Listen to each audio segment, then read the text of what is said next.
there are times when you're not. There's Rich. You're not going to Speak of the devil. Enter the Rosen. man. Sorry, Ernie, please continue. I like the way I was going to say Rich changes like a dog. No, but you have to understand that sometimes, no matter what you do, you cannot connect with somebody unless you're Rich Rosen. There you go. Rich, now I got to ask you a question, Rich. Tell me Yeah. something, okay? Does sounding distinguished generally make you more successful as a recruiter? Sounding distinguished make you sound more successful as a recruiter. I don't know, Or distinguished. as a businessman? I just think sounding confident makes you more successful. Okay. Ding, ding, ding, ding, There you ding, go. ding. My wife is going to get it today night. I'm going to tell her. The man who makes $1 million told me you don't need to sound distinguished. I will beat it. So now you're going to make the mistake of sounding confident with your wife. Okay, that was. Oh, yeah. There you Dude, go. my wife calls me arrogant all the time, okay? And I'm like, thank you. I wear it as a badge of honor. He calls you what now? She calls me arrogant all the time. She doesn't know the real meaning of arrogance. Okay, I thought Michael it was- Jordan was I thought he considered said arrogant. adequate. Adequate. Yeah, she says that also. You are- Exactly. Okay, now I want to point out what Rich is talking about, because I analyze for myself his behavior here, and what he means by confident, he is not afraid of you. Okay, he's not afraid to lose your business. He's not afraid if you want to tell him to go fly a kite.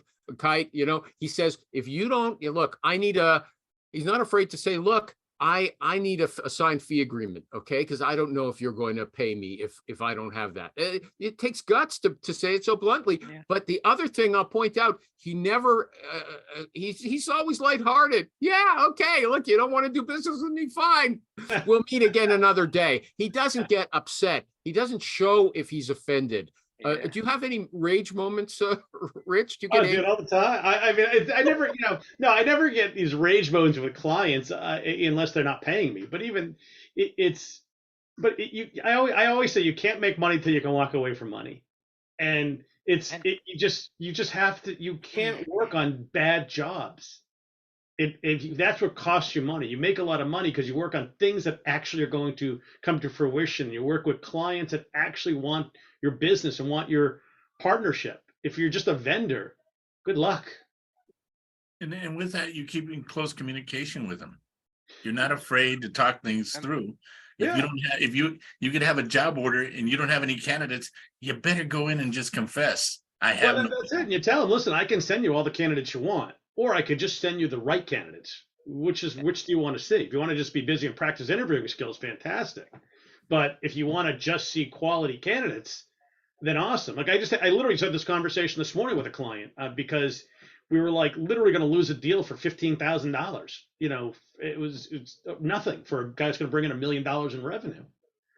And we literally just had this conversation. I was telling him, I mean, you're a startup company. You've got you're a 17-person company. How many people do you think want to go to a 17-person company in a crowded space in this particular market? Don't lose a rock star for 15 grand. And it was, basically got him over the hurdle to understand the reality. Could you advise, Mario, before you came, he had a guy there was a few factors. The guy did great in the interview, but it was a more junior position than when he was qualified for. And so they lowballed him. He was making 160 before, they gave him 150, and they lost him within a month. Okay. What would you have said to them? To the client, I would, if this guy's bringing value, I would never. I mean, obviously, I'd never advise to lowball anyone. But you want to bring people on that you're investing in. If you don't want to invest in this person, then don't hire him. Mario, does that help? Yeah, it does. I mean, that's what we decided going forward, right? We're not lowball. Not going forward. Before they actually hire the guy, say, See, you know what, this 150 two things. is not going to fly. Listen, the company is actually 145. Okay. The scenario was they need to fill the role immediately to win a project with the government. Okay. So they needed a candidate. So they pulled him in immediately. So it was kind of a rushed interview on their side, as I think Ernie said. When you had them over a barrel. You were in a good position to I had them not over a barrel. I had them over my crosshairs for that position. Okay, and I pulled the trigger. But, so go ahead. Please go ahead, Rich. No, I want Rich to go ahead and tell us how he would have saved that or walked away from it. Okay. You can't say that position because I replaced the candidate on the position for free. Okay. But the guy himself didn't want to work with them going forward. So there's nothing you can do about it. Yeah, but one of the factors was the money. Okay. And that's what we're pointing at. So You told us that was one of the things. Did the guy started working or he never took the job? He started working. He worked for almost a month. But what happened is he started missing out on meetings. He started sleeping in because it was the PST and EST time zone. He was in the PST time zone and he had to work in the EST time zone. Yeah, that's tough. That's a bullshit. But if you're the type and you really think about it, you're the candidate and you need money to pay bills. And they offer you a job and the job pays for the bills for this month. I get still job orders. I got offers coming in later on and I can change. That's why I don't and that's what Rich is getting to is the fact that, hey, it's just the fact that you hired him and you think you made a win here. It's not. It's like putting a Band-Aid on a gunshot. It's just guys. I didn't want to go back and lowball the guy. Okay, I didn't want to negotiate on a 145. No, but listen, you took a gamble. The end of the day is, listen, who knows? It could have worked out. Chances are it wasn't, and it didn't. But Rich, how hard would you have pushed back on the company? I would have, if it's a significant lowball offer, I would say, listen, if you can make the offer, it doesn't work out, I'm not replacing. Because that's a good one. Because I think it's wrong. I think you're getting burnt in the end, and you're just wasting money. Either you want the guy or you don't want the guy. But go and you tell him, just like you said, he's still got other interviews going on. What do you think happens next week when he gets 2 more offers in for $20,000 more than you just paid him? So we can either do one thing. You can either lowball him. I'm not going to guarantee the pay, or we can raise his pay, or we can just forget about it and we'll find you somebody else. Yeah, I mean, either pay him fair or don't pay him at all, because I don't give back money, and I'm not going to redo the search because of your stupidity. And I've had this client conversation with clients before. I told him not to hire my guy, and the VP of sales thought he was a big tough guy, was going to prove me wrong. He hired the guy. The guy got fired less than 30 days later, and the VP of sales got fired as well for being a jackass, because I was friends with the CEO and I got to replace both of them. It worked out well for me. Okay, but hold on. I want to come back to what Donna was saying. You know what you're talking about. You sound like you know what you're talking about there when you give them that advice. Did you actually say, I'm not going to lose money because of your stupidity? I didn't say those exact words. I said, I'm asking. How do you phrase it, Rich? Tell me how you phrase it. In all honesty, I probably have said those words at some point to someone, but I have said I'm not going to replace someone for your ridiculous offer or for this. I asked the guy himself, why would someone take this job? Due to your lack of intelligence. Yeah, but also this job. I mean, it is, yeah.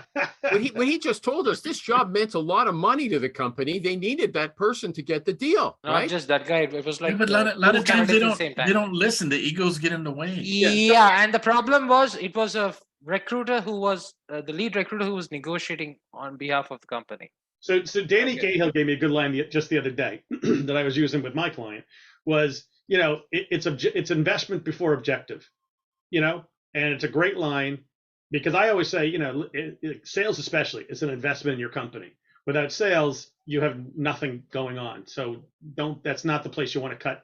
You want to cut, especially on your first few hires. But you can't expect an objective. You can't expect to have this big win before you make the investment. And that's how with your company there too, who's got this money in their hand, they've got to make an investment in this person. And if it was a valuable role, they would have. Sounds like it was just like a token role they needed to fill to check the box. Yeah, this is for a government project, right? So they need a couple of people on board to get the project. So it works that way. Okay, Rich, I'll just give the proof, because he told someone this week that this guy said a big player in our niche. He's a recruiter. He says a big player in our niche got in touch with us for a search. We didn't go after them. Oh yeah. They got in touch with us. My partner sent them a contract 2 weeks ago, and now they're sending us a request. Where's the candidates? And they haven't signed the contract yet. What should I do? Okay. They said the hiring manager is blaming the procurement team. But I don't want, he says the contract is under review with our procurement team, but please don't let that make you hold back on your search. What would you say to them? I would say, great, come here, install your software into my office, and listen, don't worry, I'll pay you. You know, it's on procurement. Don't worry. Beautiful. I will use it. Is this how we do business in the future? Yeah, I mean, that's a sucker's bet. All All right. So now let me get this straight. You send your candidate in. Oh my God, this guy's great. Let's hire him. Hey, we're going to give you 10%. Okay, Yeah. I got no contract, so what the hell? Right. Yeah, they'll try that. You can Trust put me. on your emails every time, hey, if you hire this guy, this is going to be, and you could fight that in court, but do you really want to do that? You know, And do you really want to work with a company that can't do it? Like I've got a big client right now, one of my few big companies. It's literally taken them 2.5 months to get the contract back. The guy kept calling me to work on the search. I was like, great, when the contract comes back, you know. Today, I was happy that I actually have the call to actually get the actual job description finally. Do they change the terms of your contract? I changed them, and that's what took so long to get it approved. It's like a Fortune 500 company. But otherwise, it's their contracts with 17 pages of stupidity. You told us Fortune 500s are the worst. They are. I mean, this like, and this company I'm working with, it's like the complete opposite of what I normally work with. Like I've done enough. They acquired a couple of my clients, which is why I work with them. But they're just like, everything is slow. There's no urgency. You could if you died, you'd still get paid for 6 months probably. I mean, it's just, like, I don't get it, but some people like it, especially in this market. So who am I to turn down, a $37,000 fee, $40,000 fee? But going back to that question about when can I expect any clients, any candidates? Yeah. Your response should probably be, when should I expect my contract to be signed? Yeah, I mean, normally. it's just simple. It's simple enough to tell these guys, even no matter what part of the company you're working in, do you think your company would install anything, do any kind of work for company X or for my company without any kind of agreement? And what's it going to say? Well, the thing is too, is if you get into specifics, so like, when should I expect my client? When should I expect my contract? Well, I don't know. Okay, well, I give you that same answer. I don't know when I'll give you a client. Yeah.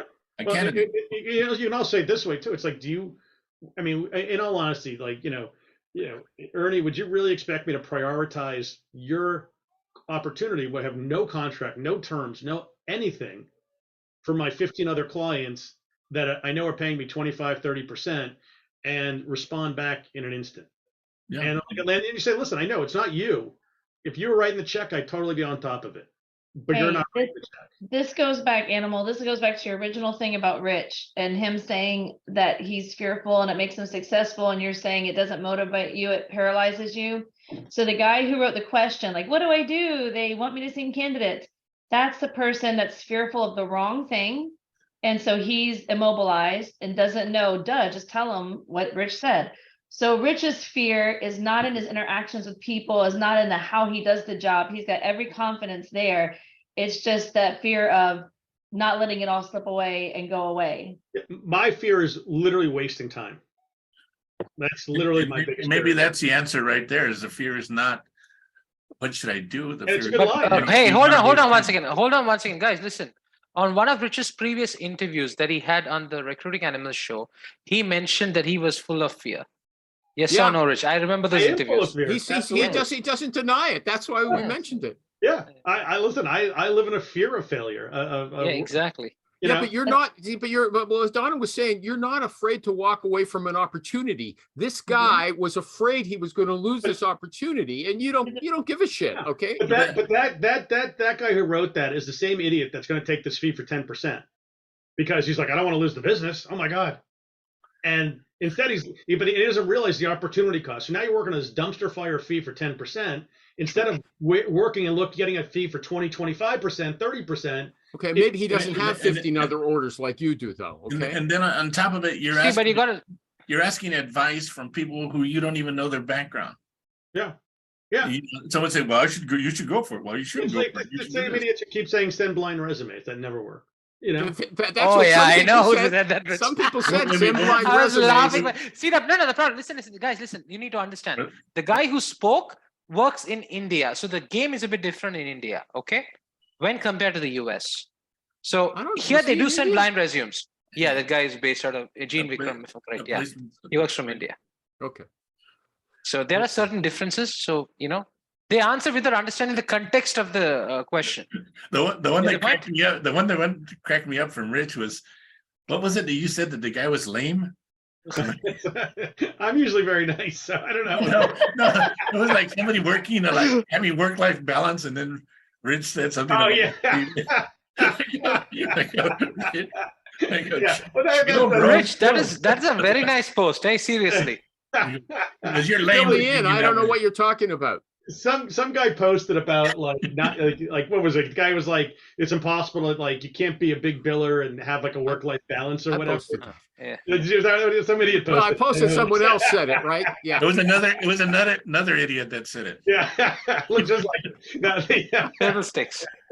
Hold See on. the first okay, thing you guys. write is I just realized lame. something, guys. Listen, I realized something. Okay, recently, and maybe I may be wrong, but the ability to prioritize is the difference between a successful person and a non-successful person. That's lame. That's lame. Yeah. Okay. Maybe But I said it. I may be wrong. look, we've had Tom Alessio on this show, Alassio on the show a few times. The guy's hyper, okay? He is driven, and yet he didn't agree with Rich. He says, I'm not going to sit in front of the TV making lists for tomorrow. I want to go out and play baseball or go on my boat or something like He's that. also got a team too. Big difference. Yeah, okay, yeah, that's true. Well, you do too. You've got your virtual assistant, right? Yeah, Doing a lot of that 15 work. hours a week guy. Yeah. So let me come back if you got a little time, Rich. I'm going to bounce some of the questions we discussed at length to see what the guy with the gravitas Start and the with classic. it's Yeah, please let me know. Okay, classic interview. This guy says, don't ask standard interview questions. Have a conversational interview. Okay. Well, we said, look, if you have a conversational interview, you might ask a bunch of different questions from all the different candidates. Then there's no way to grade them against each other. Donna came up with a fence sitting. She says, well, you can have both. You can have. It's accurate. It's accurate. It is not a fence. I agree with Don. You can have both. Like I Ding, asked. ding, ding, ding, ding. Once again. There you go. See, yeah, but you know who? Like one of my trainers when I first started recruiting was a teacher too. So there you go. But you can because you can you're asking the basic questions. Why'd you move? Why'd you do this? Why'd you do that? But while you're doing that, you just throw out different conversational points while you're typing stuff in and have a conversation. Just say, well, it's like it'd be like you always talk about. Somehow you work in like kids' college or whatever stuff. No. We're not talking about that. Yes. No, listen. And then you start working in as you're just having a conversation. It's amazing what stuff actually comes out about their personality, about how they, in my case, how they sell, how do they build stuff, and then you're still just working in questions like, oh, how'd you do that? How'd you meet this person? How'd you do this? Like, because I can tell you, I often think I don't ask great questions either. And then I look at my notes and I'm like, oh, I do have a ton of information on these people. That's the key. You know what you want to find out when you're done. Yeah. So maybe the point is, what information do you want to make sure you have gathered as opposed to how did you get there? But what do you need to know when you're done? And that's the thing. I mean, this job, it's really like speed dating. You can figure this thing out, these people out in minutes, if they're really worthwhile or not. We're not the one making the hiring decision. We're just that's the last question. I have a question. I have a follow-up question. Go ahead. But how come most of the recruiters get divorced if this job is like speed dating? Is that the true? person. Yes. He didn't say long-term marriage. He said speed dating. There you Exactly. go. Rich has been married forever. If I'm I was not talking about Rich. Generally, I said other recruiters. Do you want to tell us how? So Ernie has two. What? Me too. And Donna's been married for a very long time as well. Mhm. Hold on a second before we I don't know if I booked it for like an hour and 15 minutes, so I don't know if it runs out of time at the end. It still says it's recording, but now I forget. Oh yeah, but the other question, Rich, that you just touched upon as well was, how do you know if you're somebody is good in the interview, very pleasant, you really are charmed by the person? How do you know that once they get in the company, they're not going to be this kind of vituperative person if you start talking about Trump? I'm not even sure what that means, but nasty, temperamental. Yeah. I mean, you listen, say the only way you can tell, and you're never 100% sure. People are nuts, but you just know how these people handle your questions. Are they got all offended? Are they going to bent out of shape if you make them send a resume before they know who the client is? Yeah, it's just those little tells. Like, did they not, like, people that will never call me after the interview despite explicitly telling them to. All right, it's a little tell. Maybe this guy's a pain in the ass, candidly. Sometimes they're busy, but it's how, once you get them on the phone, do they actually answer your questions, or are they just like, I don't need to tell you this shit? So you think from those little tells, as you're saying, that's a person reveals himself in some small I'm the guy ways. trying to help this guy out. He doesn't want to give any respect to me. I don't need him to kiss my ring. I need him just to. You're not trying to help him out. You're trying to help yourself out with the company. That's what. But I'm trying to help myself out by helping him out. I mean, that's like saying it's a win-win. Yeah, I mean, everyone wins if we win together. But if he doesn't want to give me any assistance when he knows, I know the keys to where the secrets are and how to get past these interviews. Okay, so you're saying that from your conversations, and I don't think you have hour-long interviews, 20 minutes or something like that. Yeah. How long are they? Like 20 minutes usually. Okay, 15 minutes. Okay, but you can tell that if something goes wrong in the company, once this person is an employee, and this person's going to have a fit, and get really moody and all kind, you can tell in advance. I don't know if listen. I don't generally send those people in. I had a guy 2 weeks ago. How do you know? Because just what I just said. We get to Alzheimer's. Just what he just said. Exactly the reason. If like this, he discovered the truth about me just from this little conversation. but if they're difficult to deal with me, and I'm the one trying to help them for free, how do you think they're going to be when someone's actually telling them what to do? Maybe you should say, like, while you're having that freewheeling conversation, what do you think about Trump and that hooker? Okay. Sometimes they do. Well, that's a point. You're trying to find out what's going to happen if there's a political conversation in the office, if they're going to be nasty. That's a different story. But I talk politics all the time. But most of my guys are like more Republican because they're sales guys and they just want to make money. But you talk politics with your candidates all the time. Yeah. Oh, really? And what about with the clients? Sometimes, yeah. If I'm talk, I'll talk about anything. I don't care. Wow. It just makes you real. It makes you human. That goes distinguished conversation. Even the guys that don't agree, they respect that you actually have an opinion. Yeah. These people seem so hateful now. You just don't go crazy on it. Yeah, but you can't. You just say, "Oh, listen, we'll agree to disagree, or whatever." But I mean, I've had guys who vehemently oppose on whatever. But that's this topic. That's the problem with the world today is everyone's got to be left or right. You can't just we don't agree, but we still like each other. True. It's not everybody is like that. Just imagine if a hot girl's a Democrat and the guy is hitting on is a Republican. Just imagine what his mind goes. You know where his mind's gonna go. You'd have to my mind's half a time. Go to Stormy Daniels, God. You gotta remember that. That's how that done. When you play somebody or you're bringing somebody onto your team, that you can now see when they're calling you their name, and there are times when you have a team that when their name shows up, you want to answer it. And there are times when that another person calls and you say, you know what, I'll keep that for later because I don't want to deal with it. Yeah. You want a team that you can deal with, that you're going to pick up their phone, hey, what's going on? And you can talk to them. And you're that type of person. But that's what people are looking for. People forget it's not all about just qualifications. It's about culture. Do I want to talk to you? Do I want not necessarily hang out with you, but can I get along with you?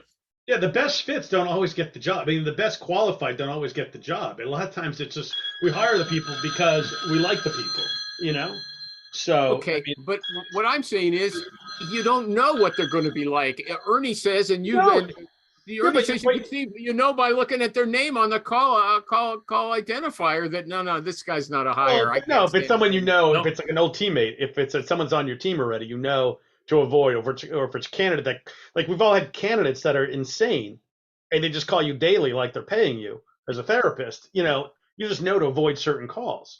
That's an extreme case. Okay. Anyway, maybe I'm wrong. You deal with extreme people. You're never going to be straight. I don't know what's crooked, me or the picture or my camera.